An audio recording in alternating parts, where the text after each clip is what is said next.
세상을 살다 보면 내가 생각지도 못할 생각을 하는 사람을 만나는 적이 있습니다. 저는 그런 사람을 두 번 만났는데요.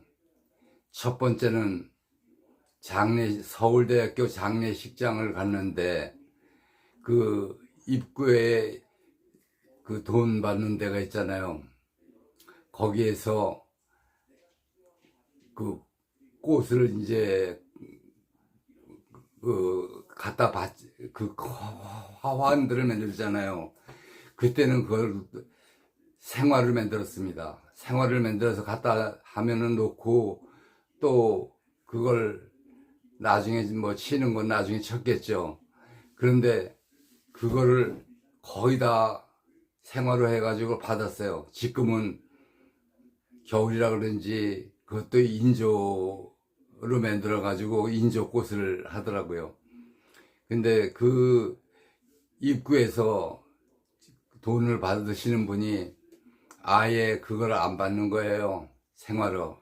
꽃을 비싸게 줘서 그때만 해도 한 10만 원 들었는데 그 화환을 안 받더라고요.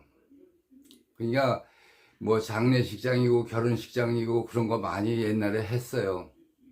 했는데 그거 받지 않아 가지고 결국 처음부터 아마 받지 않겠다고 알렸던 것 같아요.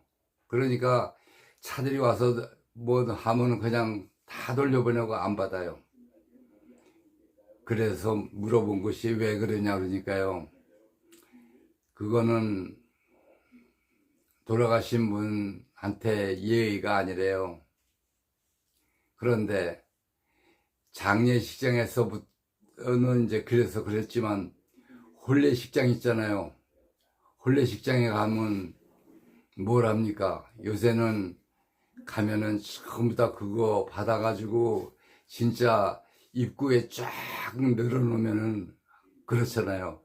지금은 그때처럼 생화가 아니고 조화 만든 꽃이니까 아마 상관은 없을 거예요. 근데 그건 한두 푼 들겠습니까? 그걸 만드는 사람은 또 갖다 쓰고 몇 번씩 하겠죠. 그걸 좋아하니까 그대로 없어지는 것도 아니고 그냥 재활용이 되잖아요.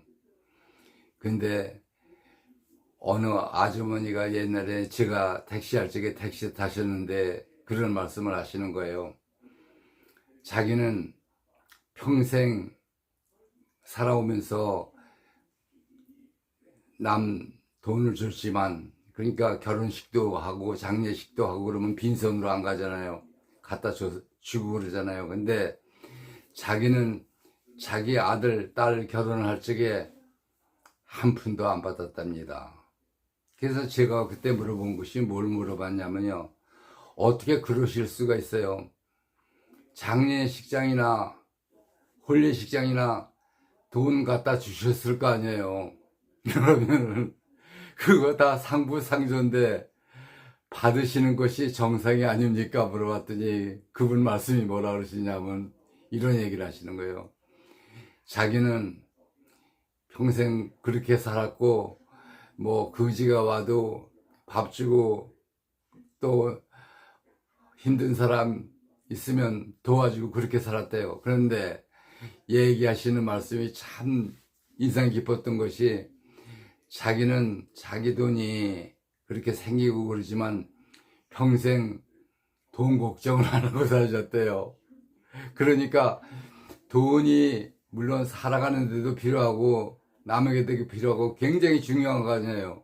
지금은 돈 없으면 안 되잖아요. 돈이 있어야 사는 세상인데 그 옛날엔 더 했을 거예요. 지금보다 힘들었으니까.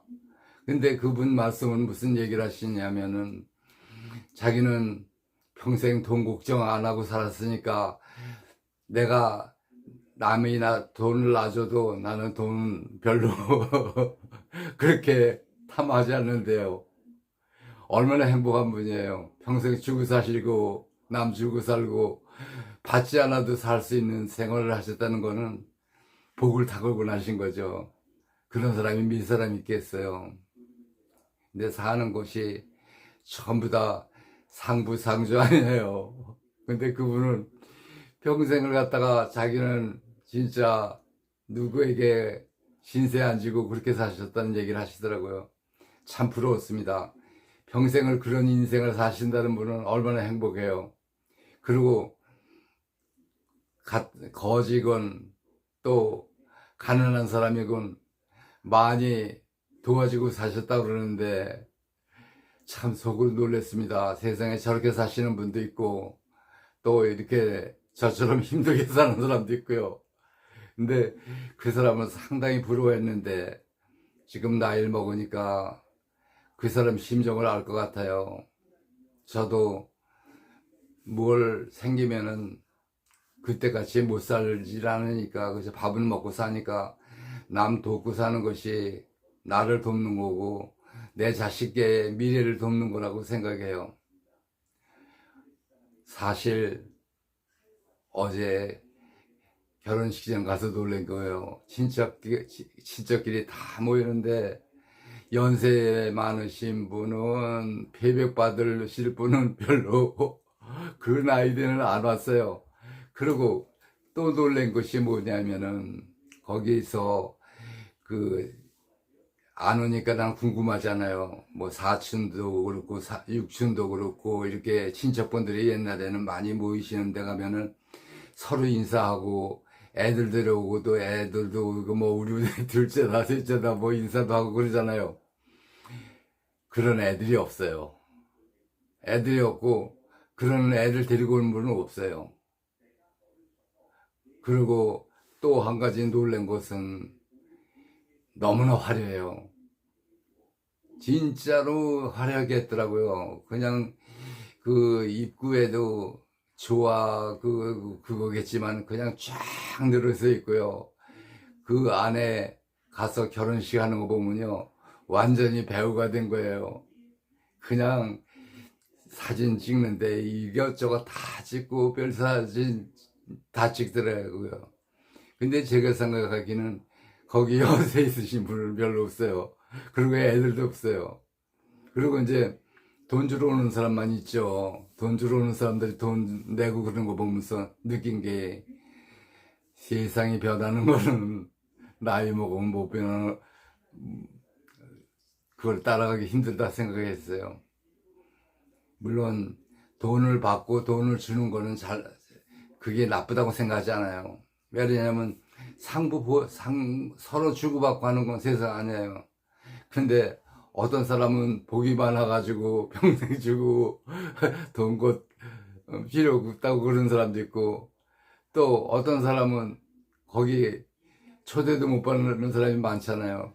그런데 더군다나 놀란 것이 옛날엔 친척들이면은 전부 다 와서 인사하고 뭐 우리 뭐 막내 다른데 시골살에서 전부 다 헤어져서 살았잖아요. 헤어져서 사니까 뭐 고성도 가서 살고 속초도 가서 살고 예를 들면 안산도 가서 살고 이렇게 먼 데 살잖아요. 그러면 왔다 가는 시간이 있잖아요. 왔다 가는 시간이 많이 걸리죠. 근데 시간을 저녁 5시 반을 결혼식장을 한 거예요. 그러면 저녁 5시 반이면 그 먼 데서 오는 사람들이 못 오니까 물론 연락 안 했을 거라고 생각을 하는데 그래도 알려야 되잖아요. 청첩장에 그래도 우리 누가 결혼식 한다고 알리기도 해야 되는데 알리지도 않은 거예요. 물론 오는 사람들이 부담스러울까봐 그랬다고는 하지만 그래도 시골에서 한 동네에서 같이 자라고 같이 가고 친척이고 육촌이고 팔촌이고 간에 얼굴을 다 알고 사는 사람들 아니에요. 시간 때문에 그렇다 그러면 옛날에도 그런 일 많았어요. 그러면은 먼 데서 오면은 혼주 쪽에서 먹여주기도 하고 잠드세요 보내고 그랬는데 지금은 그런 생각하는 사람 하나도 없잖아요. 밤에 갔다 밤에 와야 되는데 물론 자가용이 있으니까 그렇지만 밤샘 운전을 해야 되는데 이게 쉬운 일 아니잖아요. 결혼식도 여자 쪽이 예를 들어서 도시에 살고 남자 쪽이 시골에 산다면은 어느 쪽을 택하겠어요?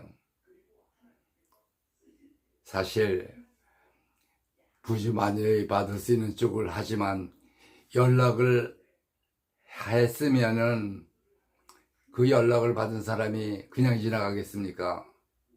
자기 받은 게 있으니까 가지 못할지언정 그거 돈이라도 붙여줄 거 아니에요. 돈이라도 연락도 안 하는 거예요. 그러면 어떻게 돼요? 친척끼리도 모르고 그건 서로 다 모르게 되는 거 아니에요. 제일 듣던 중 내가 생각하던 거하고 달라진 거는 제사가 없어진다는 거예요. 제사가 없어지고 종갓집이 없어지고요. 옛날엔 종갓집이 다 모이면은 사람들이 사돈의 팔촌도 다 알고 지나고 뭐 이렇게 됐잖아요. 완전히 개인주의가 돼가지고 나한테 이로운 사람 많다 연락하고, 그리고 남한테 피해 줄까봐 멀리 있는 사람은 알리지 않고, 그러니까 이웃사촌이 없어지고 이웃육촌이 없어지고요. 다 없어지는 세상 되는 거예요. 그런데 물론 옆에서 같이 얘기하고 할 사람들 다 있겠죠. 그러니까 끼리끼리 노는 건 좋은데 세상이 너무 각박해지는 것 같아요. 저는 워낙 없게 살았으니까, 어머니와 둘이 살았으니까 사람이 그립고 자식이 그립고 다 그리워요. 솔직한 얘기로.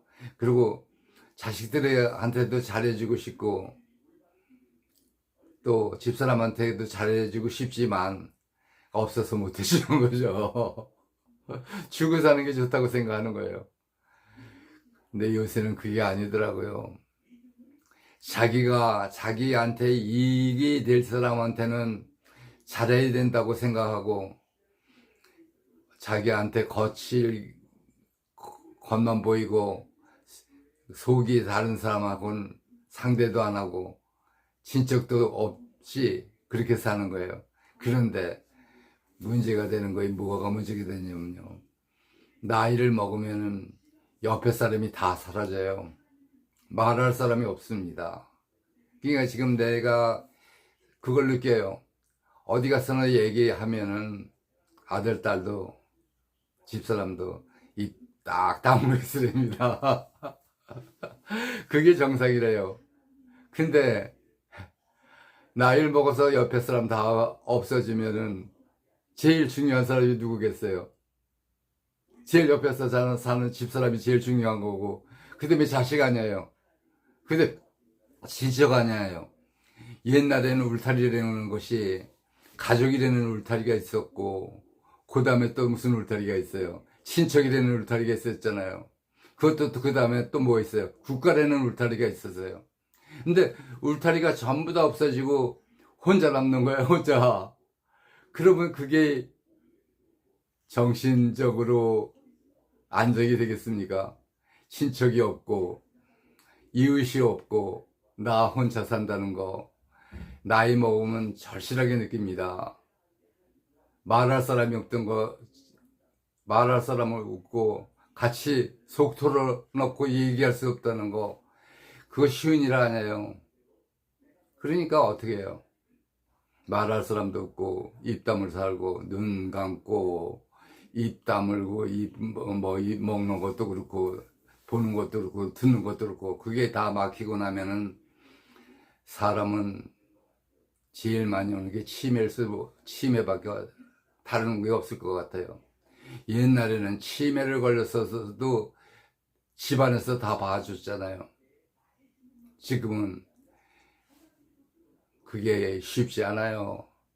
봐줄 사람도 없고 다 바쁘게 살다 보니까 옛날보다 잘 사는 건 사실 굉장히 잘 사는 거예요. 차가 없던 집이 차가 있고, 집이 없던 사람이 아파트에 살고, 세상보다 이 사는 거는 점점 더 좋아지고 좋은 세상 사는데 마음이 외로운 세상을 사는 거예요.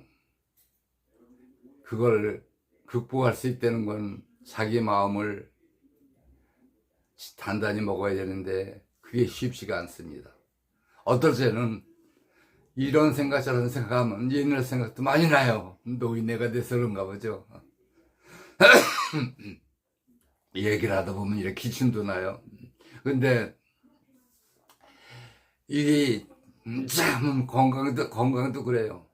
건강도 항상 건강하면 좋은데 그게 쉽지 않은 일인데 누구한테 의지해야 될 사람이 있어야 되는데 의지해야 될 사람이 점점 멀어지는 거예요. 제일 갇혀 있는 사람이 집사람하고 저 둘 뿐이잖아요. 애들도 어렸을 때 애들이지 다 자기 살림하면 자기 살림 하기 바쁜 거예요. 엄마 아빠 찾아오기도 힘들고 다 그래요. 근데 나이 먹어서는 진짜 자식 생각 많이 하고요. 옆에 사람 생각 많이 하게 됩니다. 생각을 하고 살면 거 좋은데 거기서 건강하고 튼튼하게 살면 별 문제가 없어요. 근데 나이 먹어서 아프지 않고 살고 고혈압, 당뇨 없이 사는 사람이 얼마나 많겠습니까? 그러니까 옛날에 생각하면은 지금 세상이 잘 사는 세상인지 못 사는 세상인지 많이 헷갈려요. 돈만 있다고 잘 사는 건 아니잖아요. 정이 있어야 되는데 정도 점점 멀어져 가는 거예요. 사람 사는 것이 그래도 말할 사람이 있고 마음을 통할 수 있고 그런 사람이 옆에 있는 건 행복한 거죠. 부부가 함께 살아도 서로 다 터놓고 얘기하고 진짜 속 알알이 다 알고 사는 사람이 이 세상에 몇이나 되겠어요. 말을 하면 말 많다고 입 딱 다물라고 그러고 그렇다고 해서 또 어디 나가면은 노인네는 가만히 있어야 된다 그러고 봐도 못 본 척 들어도 못 들은 척 그냥 입 딱 다물고 있는 게 세상 사는 방법인 건 아는데 지금은 그게 잘 안 됩니다. 유튜브에다 내놓고 이런 얘기 저런 얘기 다 해요. 어제도 사진 찍으러 갔었습니다. 노량진 수산시장. 근데 찍다 보니까 사람이 하나 걸린 거예요. 그러니까 그 사진을 딱 보던 사람 얘기가 이거 사람 걸리면은요 나중에 재판받을 수 있어요. 올리지 마세요. 안 올렸어요. 그러니까 사람이 사람을 대하고 사람을 그런다는 게 쉬운 일이 아니야 이게. 교회도 다니지만 교회에서도 그래요. 교회에서도 그러고 어디 가도 또 뭐 어딜 가도 말할 사람이 없다는 거, 옆에 또래가 없다는 거, 혼자라는 생각, 이게 참 힘들어요. 이 유튜브 보면서 속사정사 얘기합니다. 여러분도 언제나 옆에 친한 사람 만드시고 친척하고도 화목하게 하시고 서로 주고 받고 할 수 있는 그런 생활을 저도 그 생각을 해요. 그런 생활만 하면 얼마나 좋겠어요. 근데 그게 잘 안 돼요. 내가 누굴 주면은 내게 없어진다고 그러지만 그게 없어지는 게 아니더라고요.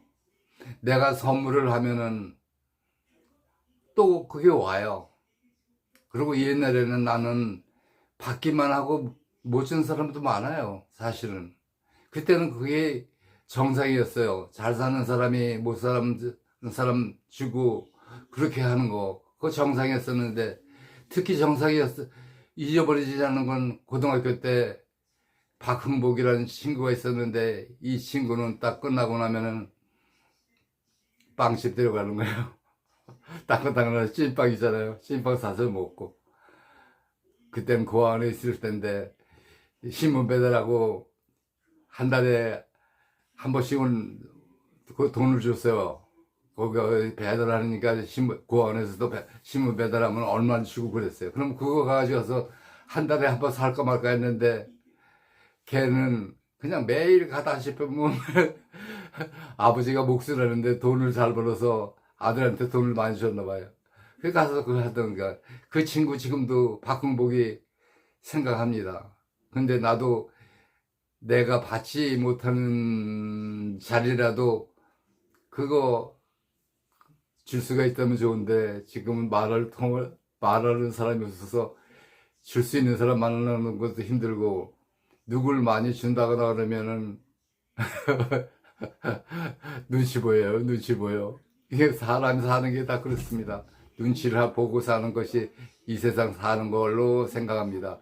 여러분 행복하시고 건강한 생활 하시기를 기원합니다. 고맙습니다.